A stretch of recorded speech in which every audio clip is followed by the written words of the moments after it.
to episode 47. This is The Bar is Ankle High, and I'm Katie. I'm Garrett. And we're continuing our conversation with Sarah Spellman, who was our special guest last week. We're continuing our conversation on the neurodivergent experience in queer spaces and the overlap between those two worlds. So at some point, we'll be picking up that conversation. So here we go. Oh, wait, don't yet. Because we are in July now, you can vote to nominate us for a People's Choice Podcast Award. So the link to do that is in the show notes for this episode, but also is on our Instagram page at The Bar is Ankle High. And so please go do that and nominate us. We're in the categories for comedy and health. So nominate us, early, often. Get your friends to nominate us because we want to win a trophy because it's important for no other reason than bragging rights, basically. Yeah, we just want to dunk on people. Mm-hmm. Yeah. So vote for us so we can mostly have an emotional dysregulation reaction to it. Yeah, then Garrett will do the high kicks. It's gonna be great. No promises though. I really can't get my leg very high right now. I mean, just like standing up off the couch is a workout. Well, it'll be when we find out whether we win or not. It'll be in September because that's when the awards are. So I definitely won't be high kicking in September. I can tell you. I'll do like a good like fist pump from the couch. Okay. What if you make the baby do a high kick? Yeah, I can do that. Okay. I will promise. Baby that. High kicks. She's been doing them the whole time we've been recording, so it's a couple times I had to like keep myself from like exclaiming because she just gets really carried away with these. I was like, okay, so now we can pick up the episode. Yeah. It's almost like when you have 3 neurotypical people recording something that things get off track. I like that you described us as neurotypical. Did I? Yes. That's not what I meant. And I wasn't even paying attention. I was just like, yeah. That tracks. Oh my Lord.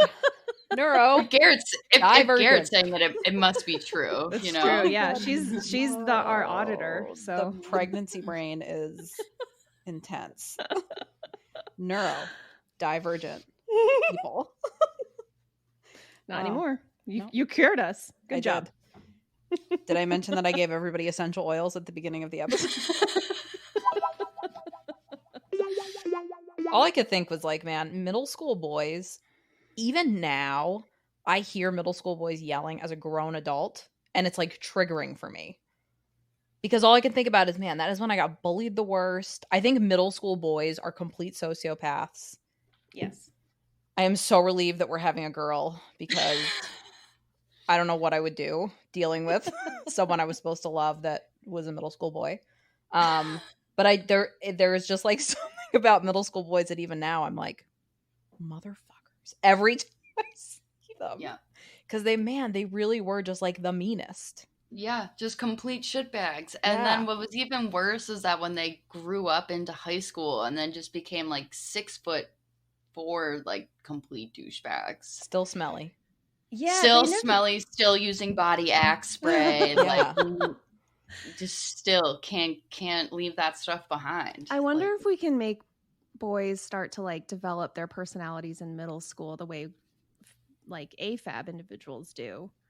And then they'll be less horrible, but at least by the time high school rolls around. I feel like the bullying was probably half of where my personality came from. So actually where all of my humor comes from. I'm actually only funny because I used to get bullied a lot.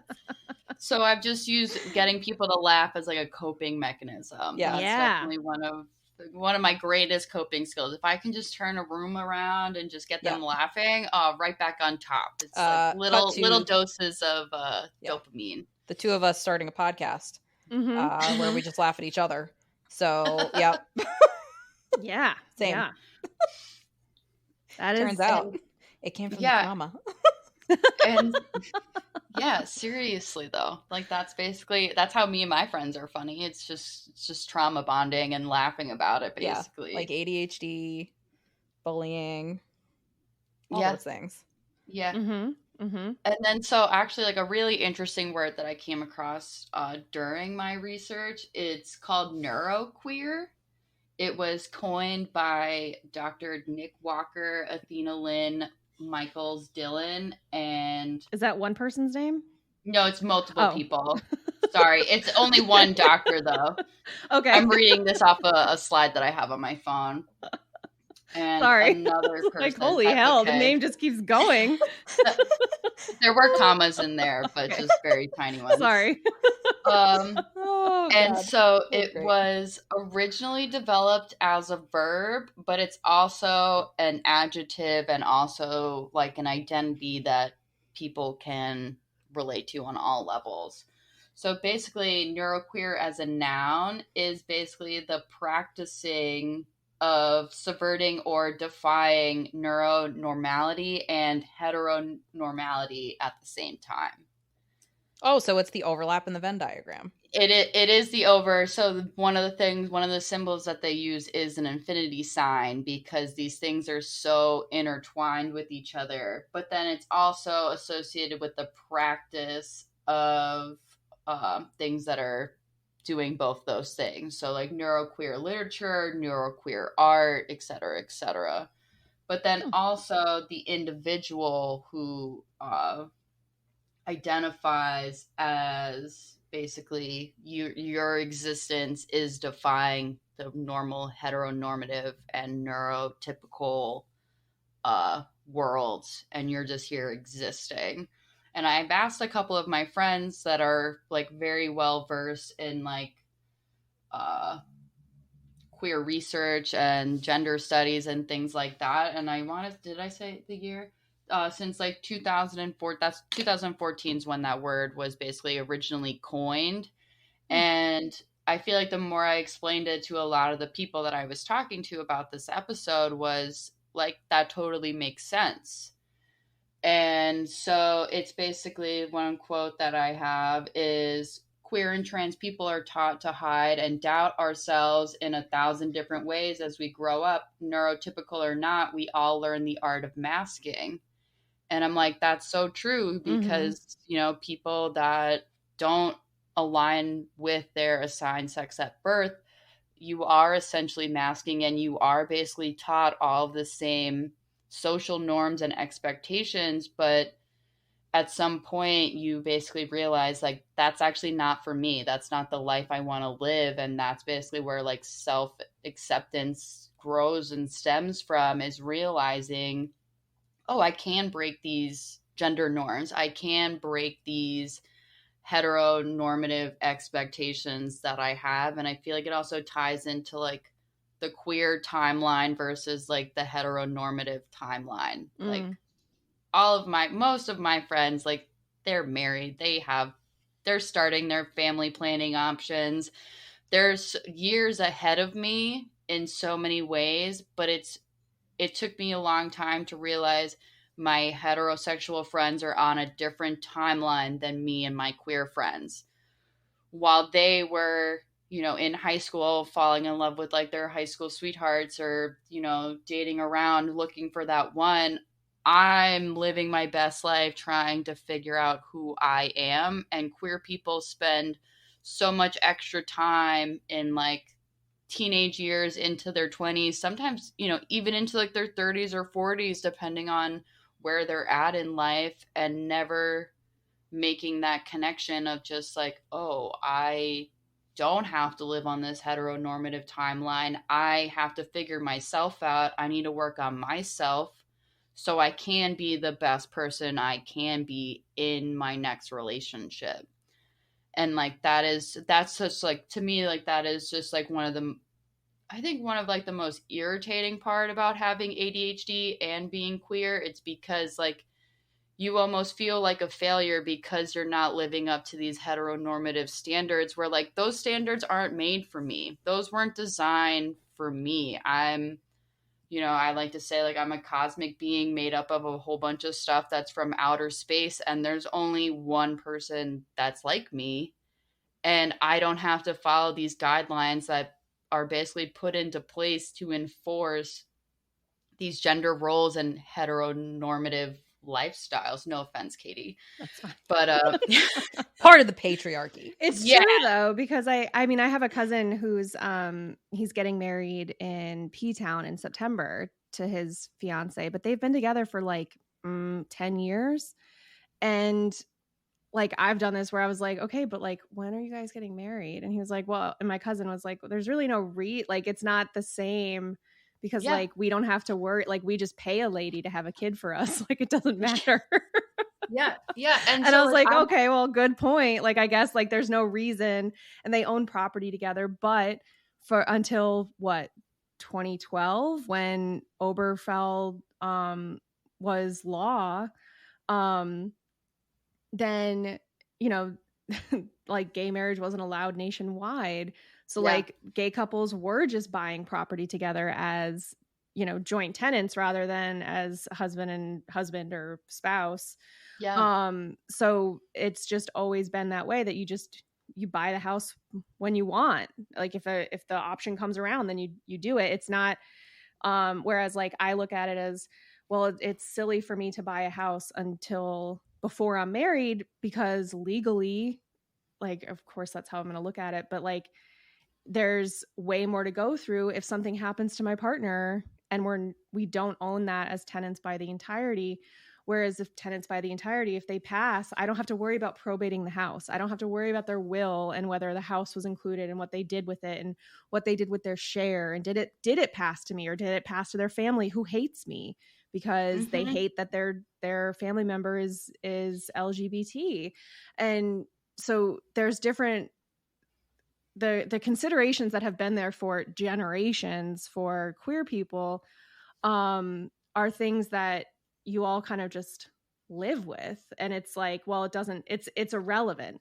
And even to the extent that, you know, depending on where you live as a queer person, you may not even have the option soon, a lot of places, to even have a surrogate or to adopt. So it's sort of that thing of like, well, then who gives a shit? Like if we get married now or we get married when we're in our 40s, like it's not about, you know, quote unquote, having a family, because you're not going to let us do that because, you know, that's and also so want. similar to ADHD, where you're finding creative workarounds to accomplish the things you want to accomplish, but just not with the same path as say a heteronormative or neurotypical person.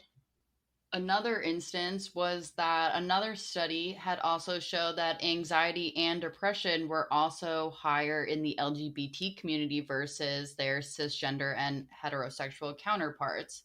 Like, yes, we are all just giant balls of anxiety because the world is a constant dumpster fire where, like, I don't know if I'd have a problem if I were to go to visit one of those flyover states that are, you know, constantly screaming homophobic things from their state chambers and their state level government. It's just like, I don't want to spend my hard-earned tax money and like all of my money in a state where, like, if me and my partner were to go and, like, God forbid, have to go to a hospital, would they allow her to visit me in my hospital room? Would they recognize her as my partner, as also like literally like domestic partnership? I put her on my insurance during the pandemic because I have great insurance. And I was like, we'll just do this paperwork and I don't want to have to worry about you not being able to see a doctor. Like, I'll file whatever paperwork we need, you know, whatever. And so, but that might not be recognized in some other states. And like, that's terrifying. Like, I feel so bad for the kids that are stuck in these horrific things. And they're basically like re-watching, like, Don't Ask, Don't Tell be hashed out on a state by state level in so many places that it's just like people that are like my age and like, you know, millennial age is basically like, we already lived through this. Why are we rehashing this? Why are you still just trying to deny the existence of these people? And not only just like using your religion to justify it, which like, please keep that to yourselves and like exclusively on Friday through Sunday. I don't really want to hear about it. But like, if that's something that you like to do, good for you. I'm not here to stop you. Just keep it in your own private spaces, you know? And it's one of those things where it just like constantly comes up as an issue, and it's just let these people exist. Why they're not bothering you? Like, there are more religious leaders across the US that have literally done more damage than like your average queer person in like your everyday American town. That's what got me about the bathroom bills. I was like, you know who's made me feel uncomfortable more than any other group? Men. You know who has not made me feel uncomfortable? Trans people in any capacity, because I'm just like not paying attention. How very ADHD mostly that. And I'm just like doing my thing and not paying attention to what's happening around me. But men have consistently made me feel fearful or uncomfortable or unsafe. Or ashamed for, like, yes. I feel like a piece of meat. And, yes. you know, like since I remember, like, I mean, since I was 10, you know, we'd walk to the ice cream store down the street from my house and we would get catcalled by cars driving by as a 10-year-old. Yeah. Like, no way. That is nasty. Me and my friends in our Catholic school uniforms walking home after school and guys honking their horn and yelling out their window. Bro, I'm in a Catholic school uniform. Odds are I'm under the age of 18. I'm a child. Take your odds with that, whether I'm like, you know, you caught me like the end of the school year and my birthday is between like January and June and I happen to be 18, but odds are you're probably honking your car. Regardless, you're targeting a child who is still in elementary school. Do you mean jailbait? Is that the term we're looking for? Yeah, basically. And so it's like there are just like other moments like that also where like, for one instance, when New York City passed the bathroom bill before it was like statewide, a lady came into my office complaining about this. And I'm just sitting there like minding my own business. I'm like, don't get into it. Don't get into it. She's not worth it. She's not worth raising your blood pressure to just yell and scream till you're blue in the face. And she's still not going to get it. But my manager at the time was just like, when's the last time you used the bathroom in like Penn Station? She was like, oh, I would never, like literally like clenching her pearls. Oh, I would never do that. And he looked at her and was like, okay, so then this bill doesn't really affect you if you're not using these public restrooms. So your outrage is just because you're upset that people are different. And he's like, I hate to be the one to break this to you, but if you grew up in New York City and have ever been throughout the borough of Manhattan, you've seen these people and you've just let it slide right off your back. So you why sit on the same seat on a subway as somebody who's trans and didn't know. And you didn't catch it. So crazy. That's good. Yeah. And so it's moments like that where people will just choose to be ignorant and hateful, where like, again, these situations have no impact on your life. So like, why do you care so much? Who hurt you that you are this upset about something that has no impact on your life? My parents hit me and I'm fine. It's that group. Yeah. I lived through the Great Depression and all these people need to pull themselves up by their bootstraps. Nothing and get happened back to me. work. Also, I feel like it's fair to ask those people who are upset about bathroom bills, or gender neutral bathrooms or family bathrooms, which is the same fucking thing. Yep. You know, how they use in detail a public restroom, because if they're there like helicoptering while they pee, then I would agree. You know what?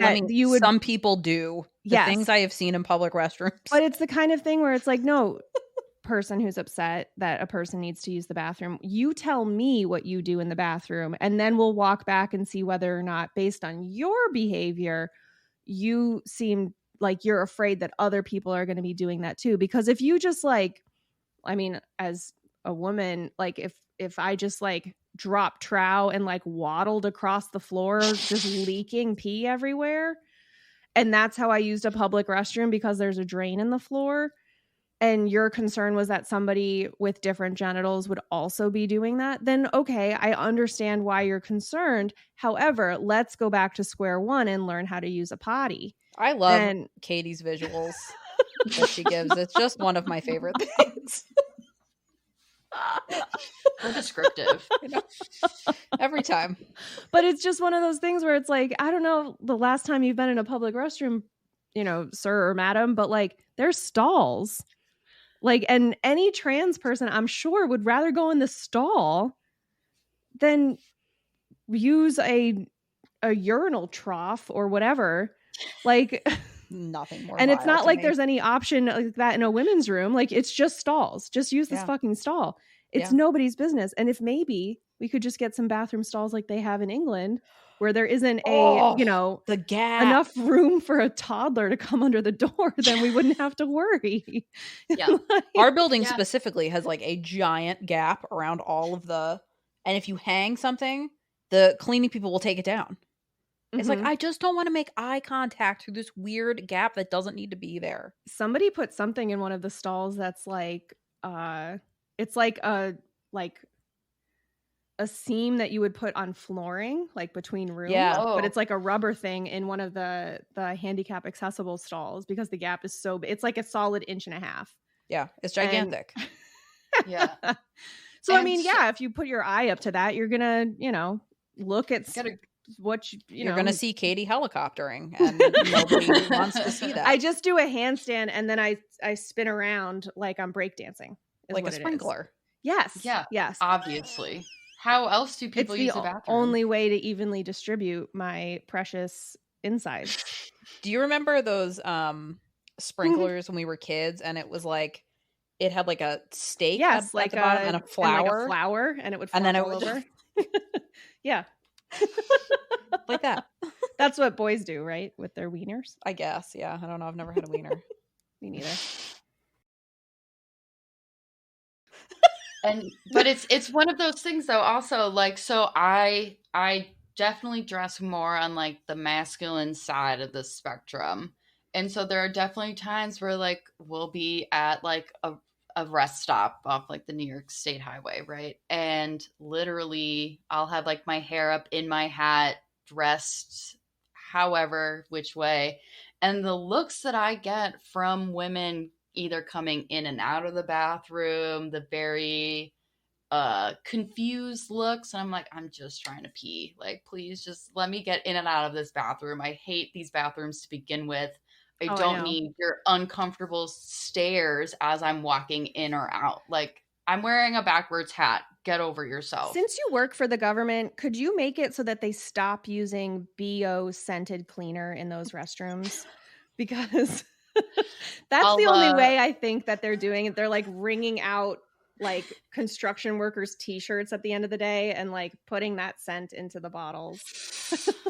Yeah. I'll add that right underneath getting rid of the Chik-Fil-A restaurants in the New York State rest stops, because like, who needs Chik-Fil-A?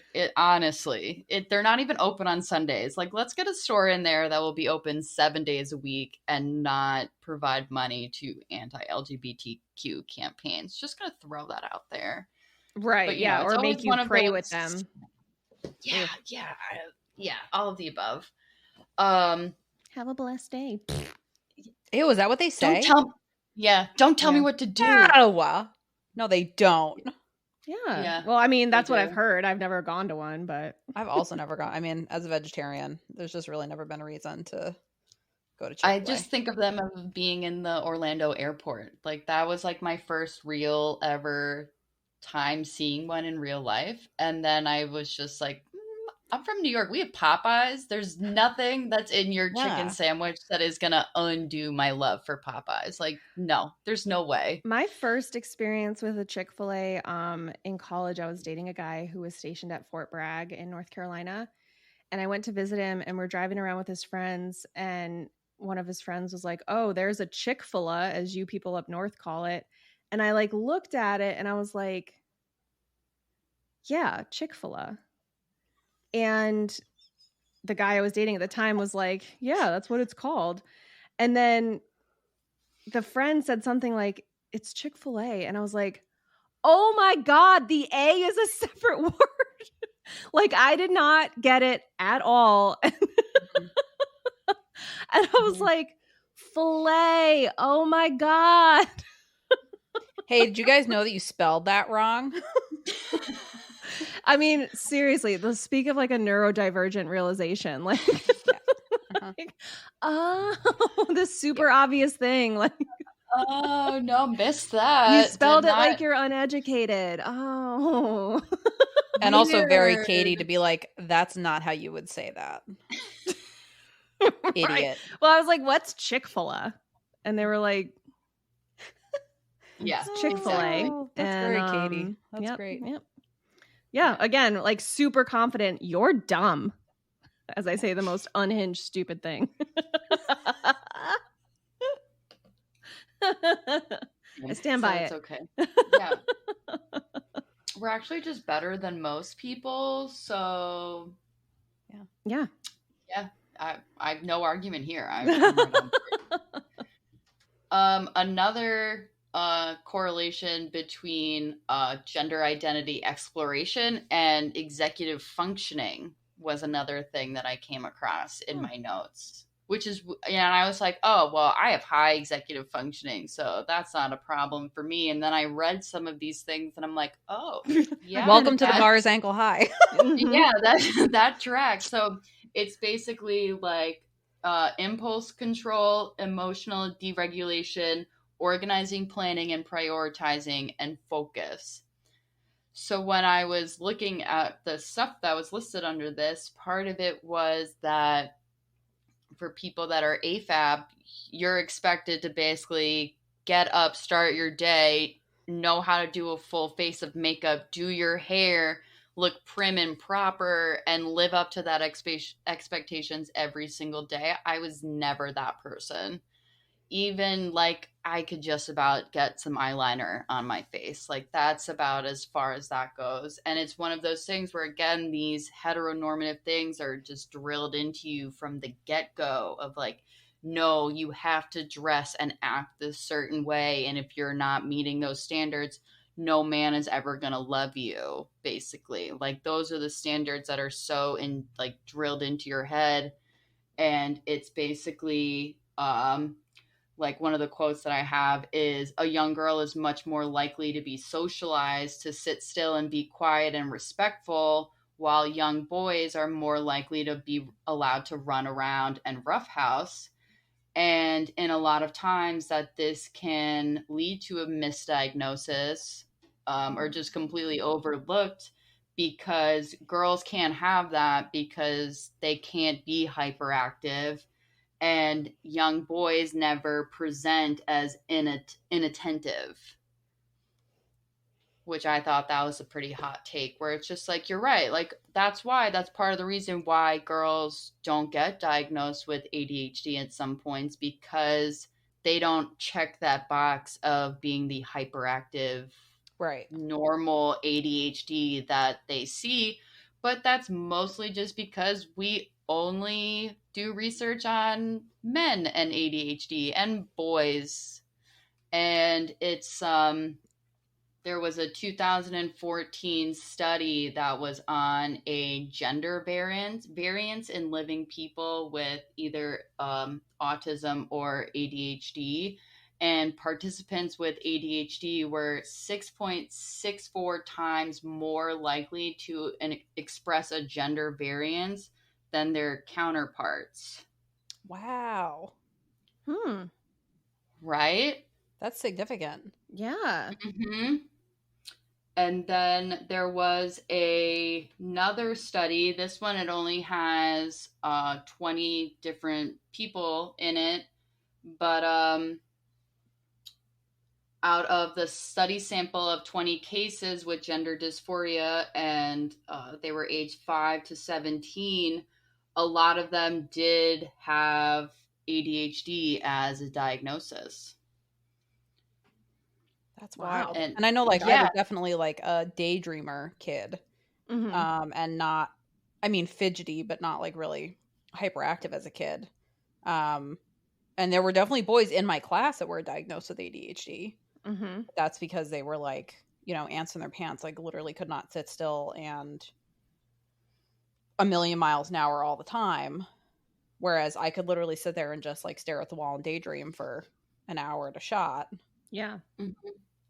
And so one of the things that this an ADHD advocate and certified sex educator, Kate Osborne, who also has ADHD, wanted to point out that ADHD doesn't cause someone to question their gender identity or experience gender dysphoria.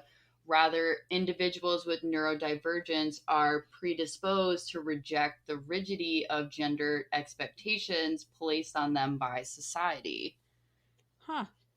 Which, like, makes sense in a way that, like, I've never been able to do a full face of makeup, and on some levels, just because I don't have the patience, time, nor energy to, one, learn how to do those things, but to also maintain those daily standards. Yep. Mm-hmm. But then I've always just rejected the idea of what's expected of me as somebody who's AFAB, essentially. Was that because my brain can already think outside the box. I've been thinking outside the box long before these. Keep hitting my mic. Scared me. I know, sorry. I don't know what that sounds like on your end. But so they basically, like, because we're already so ready to think outside the box, that when it comes to how I present, how I see myself, it's a little bit easier when you're already outside of the box than when you're trying to break out of the box. Mm-hmm. That's very true. And I mean, you think about too, you know, the expectations of women to, especially like in a more formal work setting, I would say, than public sector, but, you know, coming in with hair done, full face of makeup, nails done, and having to do that every morning before starting your day. And then you see men that just like get out of bed and maybe take a shower and throw on some basic clothes, and there's no accessorizing, there's no makeup, Mhm. there's no really hair being done, nails being done. The time tax that goes with that. Mm-hmm. I know I've personally never been equipped to do that in the morning. So I used to have to. I mean, when I was in private Mhm. sector, like, I did my makeup every day. Thankfully, I have curly hair, so I could wear it curly, and get away with that as, you know, being done.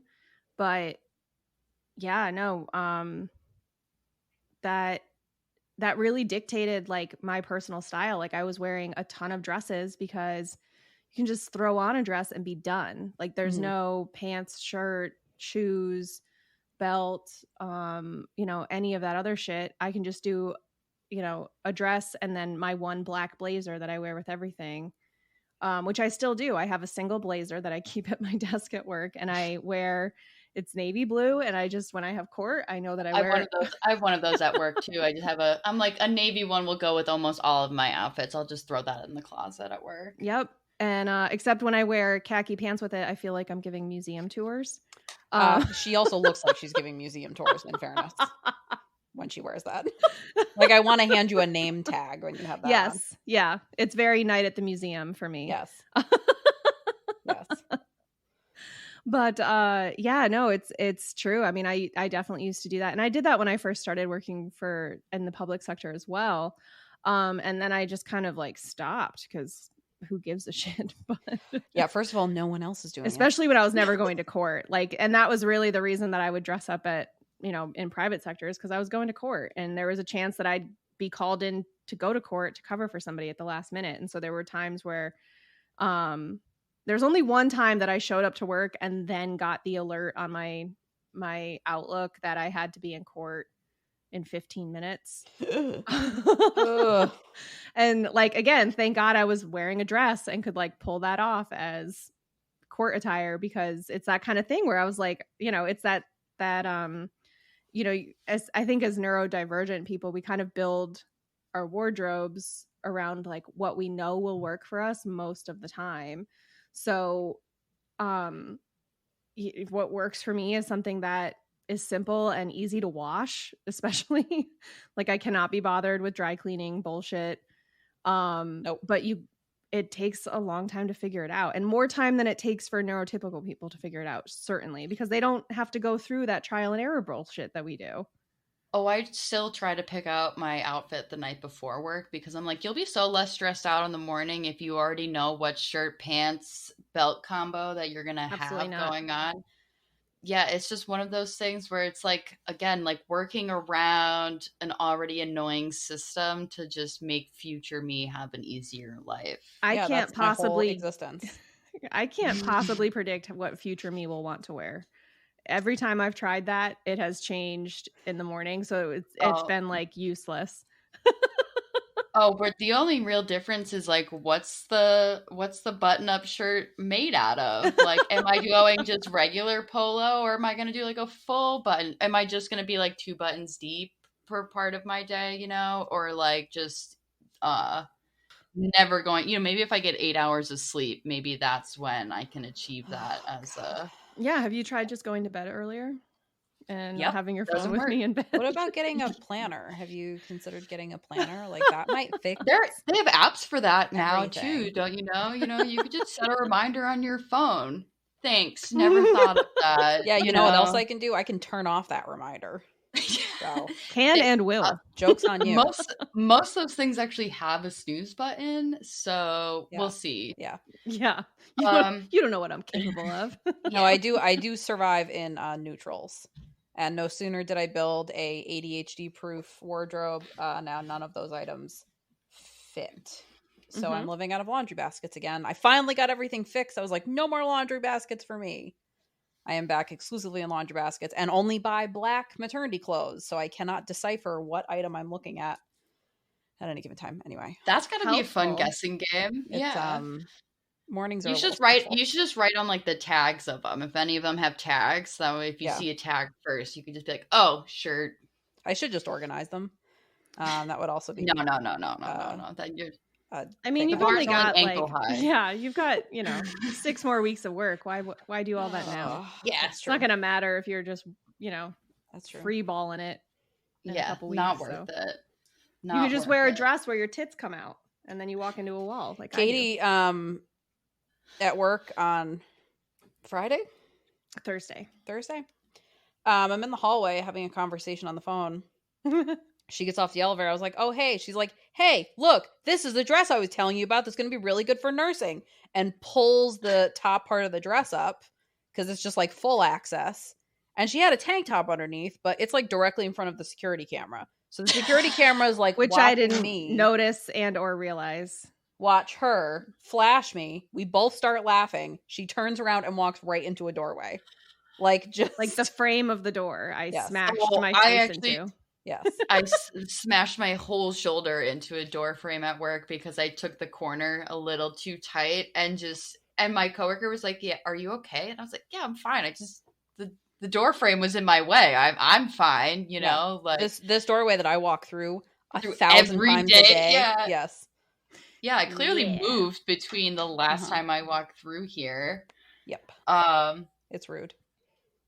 Yeah, so it's things like that where even just like dress codes. I personally think most dress codes, they're unconstitutional because how are you going to gender a piece of clothing? And then how are you also going to enforce these things when like more times than not, if you actually like look at dress codes, they're more targeting women and regulating what they are supposed to be wearing versus like a man can just show up in any run-of-the-mill suit regardless of how many other men have the exact ugly shade of blue suit in the room also. And We're it's also just, targeting immigrants and people from different That too. cultures because yeah, what we would consider business casual, somebody from Bangladesh can show up in Bangladeshi traditional garb, and that's considered a business casual or even a business formal outfit. But like, to a bigot, it's like, well, aren't you just in pajamas? yeah.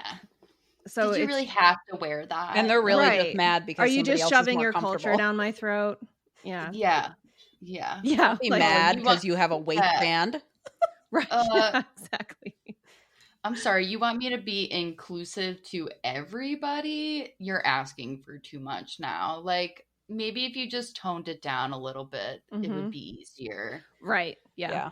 So And so you see that on like both sides. So like you get that on like the ADHD level where people are like, "Can you just take a fucking chill pill?" And I'm like, "I wish I could." However, yeah, it's like prescription. that's but again, it's past 5:00, so like Yeah. this episode could really just go off the rails from here on out because it's after 5. So like that's the other thing. But then also like on like the queer side of it is that you basically get hit with all these expectations and of ways of just, squishing you back down into that box that they want you to fit into. And the minute you don't fit in that box, and the minute you're thinking outside that box, you're disrespectful, you're offending somebody, you're being too much. And that's where a lot of all of these different layers basically come into play. Yeah. And it's crazy because I really, as somebody who's done so much research into like queerness and also like ADHD, I never really put the 2 and 2 together of just like, this really does overlap in so many ways that like I wasn't even aware of, like consciously, basically. No, that would never have occurred to me as things that are connected, but it makes perfect sense. Yeah, absolutely.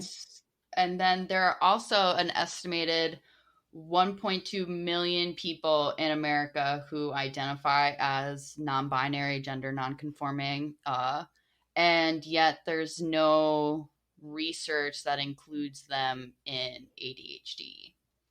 Well, that tracks. The only people with ADHD are cis-het men, so I don't know. I mean, yeah, I don't know what I was thinking. And so I've been fooling you this whole time. I mean, yeah, so a lot of the times, and then, well, so like in my case, my depression and my anxiety were worse, at its worst, when I wasn't treating my ADHD. Mm-hmm. My therapist was just like, you realize that like all of those feelings that you had like throughout your teenage years into your 20s, a lot of that's tied into the fact that you weren't treating your ADHD and you weren't giving yourself the ability to grow into a person that is self-loving, but also able to give out that same love without the fear of being rejected, being, shamed for basically just living my best life at this point. Mm-hmm. And it's one of those things where like, especially like now, like I'm definitely not going to ever shut up about how I don't want to live in this heteronormative standard where like, yeah, I'm not just going to show up to something in a dress because you think that's what you expect of me, but also like I'm not going to limit my light and glow less to make you feel comfortable. I've been uncomfortable my entire life. You deserve to be a little uncomfortable having this conversation regardless of how it makes you feel, because chances are most queer people and most people with ADHD have already lived in this like shame bubble of how they're not supposed to just accept themselves because they're different, but meanwhile like everyone else is like, going off on their soapboxes, being angry about things that shouldn't even matter in so many ways. Well, and growth doesn't happen within that comfort zone. I mean, no one's going to develop as a person. And people that are really resistant to that, like life is not about stagnation. Like who wants that? Like even the most conservative, square Christian person, how boring is life when there's like no variation and it's like Pleasantville and everybody's in black and white. That's just like a fucking miserable way to live. Yes, it is. Yeah. But and then that's basically how it spreads, and then you get stuck with generational trauma because you're trying to unlearn all the things that were basically forced onto you as a kid. And like also like one of the best ways to just be there is to just be supportive and understanding and willing to learn. Like I had to teach my whole family about my ADHD diagnosis, right? Like I had to explain, hey, you know how I used to punch holes in walls? It's because I have a low frustration tolerance. Oh, you know how I can fly off the handle when provoked? It's actually because I have a really high sense of like what justice looks like, and things that I think are unfair, chances are they're probably unfair or at least slightly biased. But there's just so many layers to that, and the queer community goes through like literally the exact same thing, where if you're not being supportive, then you're way more likely to be depressed, and that leads to terrible places. Yeah. But continue, as Sarah said last time, after Pride comes Wrath. So welcome to Gay Wrath Month. And, you know, do no harm, but stay take no angry. shit. Yeah. Yeah. Stay angry, stay upset, because that is the only way people are going to listen. So. And organize. Definitely use those spaces online. And, you know, write condescending emails. Yeah. A good condescending email can go a long way. And thesaurus.com is your friend. Yeah. You can. And I mean, honestly, at this point, you could probably use ChatGPT to write a scathing letter to somebody. Probably could. A light bulb just went off with Sarah. I can save so much time. Oh my God, so much time. So much time. So yeah, in the meantime, use AI to accomplish your neuroqueer activism goals. That's what I'd say. Yeah. That's not what I would say, because I hate AI, but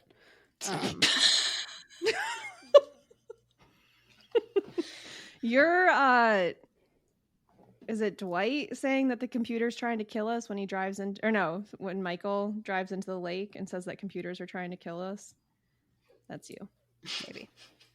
Might be.